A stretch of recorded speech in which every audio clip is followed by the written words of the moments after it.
Good morning. Ngasi card message yengase ko ngasi card message se khoigi rashi gi matung ina ko rashi gi matung ina card se trying to khatang thok charage trying to chidagi shai shagi rashi ma pado khala khala ka mind taro yengase ko khoi ahan ba se da leire ani shuba se da leire ahum suba se da leire mari manga taru tare nipan mapan tara Taramathoi, Taranithoi. Five first say a quiggy kanoko,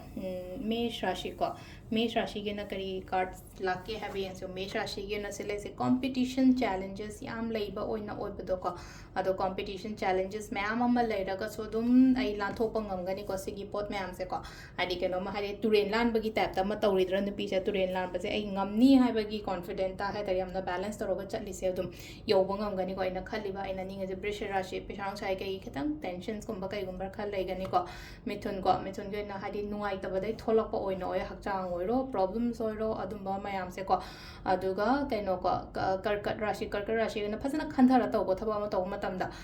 Sisina, Singarashi, had the Potabiba, Mayam, the carroing a Siseko, had the Wakan say Wakan oil, Hakchang oil, Karapotauka, Sisina, Akogi, Kaino oil, Karigari,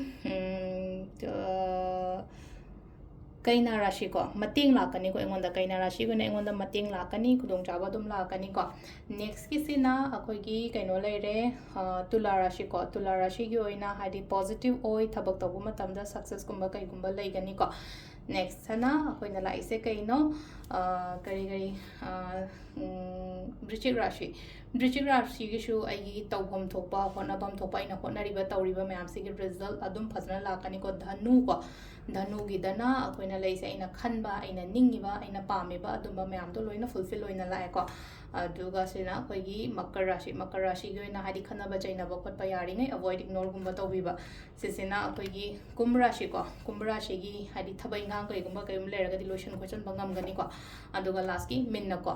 gi oina hadi sure to believe tawo hadi leina ko guide gumba kai gumba khatang guidance gumba follow tawraga thabak tawo da hanamana haibo oiro ai mathak thongbana haibo oiro adumba mayam to ko ando sida leire khoigi rashi gi matungina tarot card reading ma'am. Thank you.